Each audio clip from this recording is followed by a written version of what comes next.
If you risk nothing, then you risk everything. When my friends and I would act out movies as kids, we'd play the guys' roles, since they had the most interesting things to do. Decades later, I can hardly believe my sons and daughter are seeing many of the same limited choices in current films.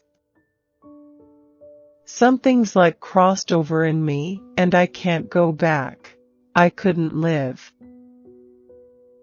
A woman as the leader of the free world is an impossibility. Muslim countries won't talk to you.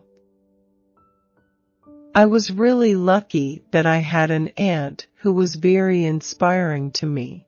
She was different than anybody in my family on either side.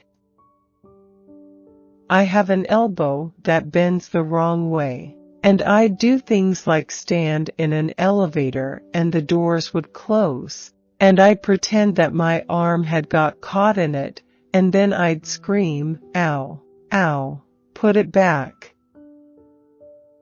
We're showing kids a world that is very scantily populated with women and female characters.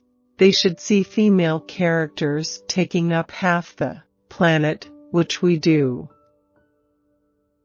Look at the number of cop shows and lawyer shows and forensic shows. I think there could be room for two quite different examinations of the same political office. My parents are both from Vermont, very old-fashioned New England. We heated our house with wood my father chopped. My mom grew all of our food. We were very underexposed to everything. I get the feeling that characters are written female when they have to be, and all the other characters are male, and it doesn't occur to somebody that the lawyer, the best friend, the landlord, whoever, can be female. Archers are pretty focused. I have a website that parents and girls can use to learn about Title IX and take action if they find their school is not in compliance. 30 years after Title IX passed, 80% of schools are not in compliance. Archery is something that I took up later and didn't know I had a natural aptitude for. Rosie knows how to play ball. She's an athlete, for sure. I haven't ever gone to any Mensa meetings. This dapper little mouse that wore such cute clothes and said such interesting things, yeah. I thought it was a great idea to have a mouse like that in your family, so now I get to see what it was like. It's a fantasy that we could have a president who could actually make choices based on what's right, rather than having to weigh the political fallout. But that's sort of what we're showing. And you can dream. We're making this as entertainment.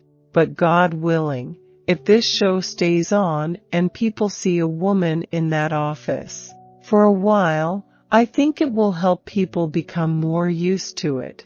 It's certainly about time that we had a few female presidents.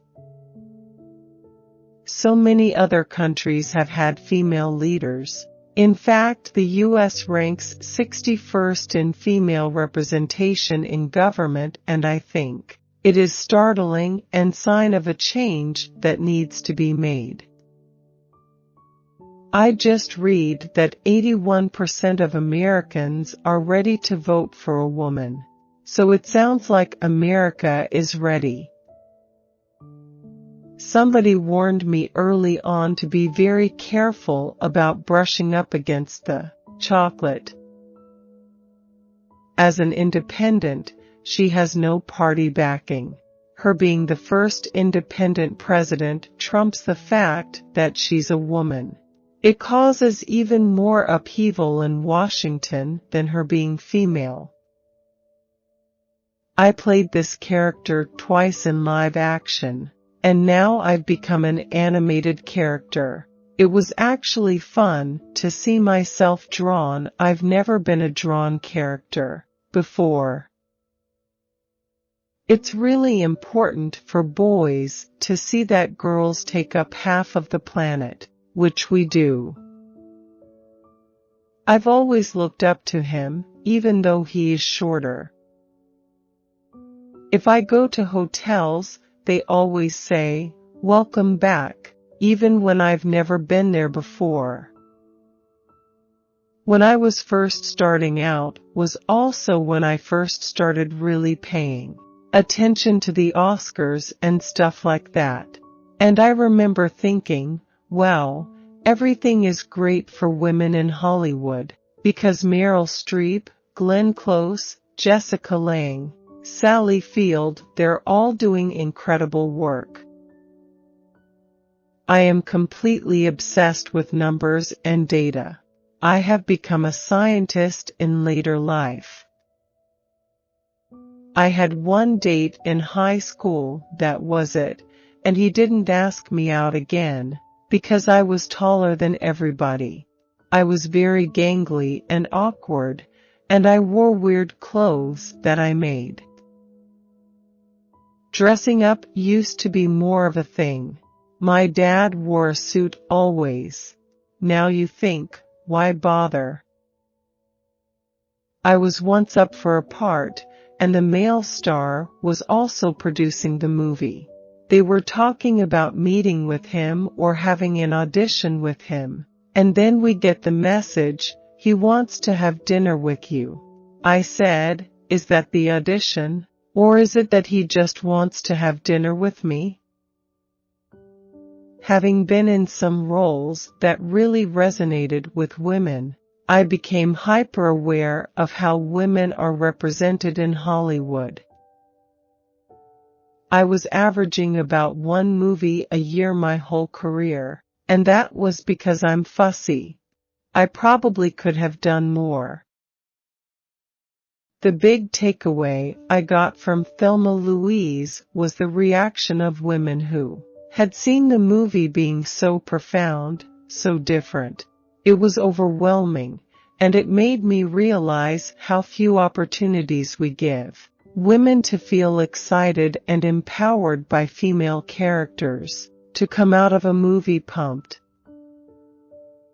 I remember when A League of Their Own was coming out in '92. When I was doing interviews, it seemed like every interviewer at some point would say, "So, would you consider this a feminist movie?" People are worried that it's a taboo thing, so I took great relish in saying, yes, I would.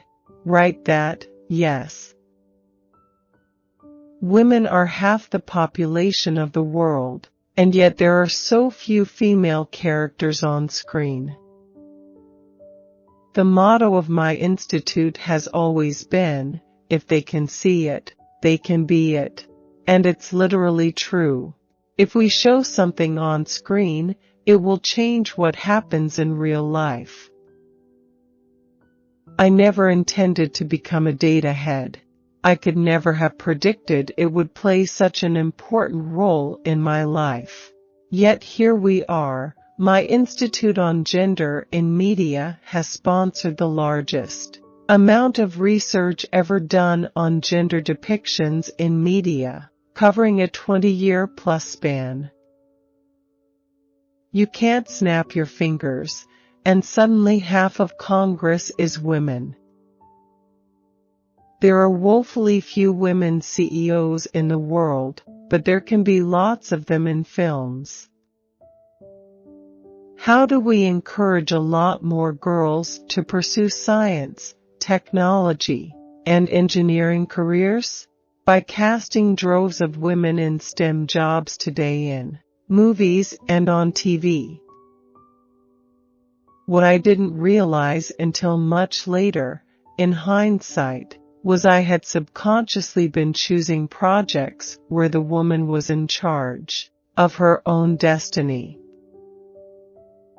Identifying with a character is one of the best parts of seeing a movie, but as women, we've had to train ourselves to experience the male journey.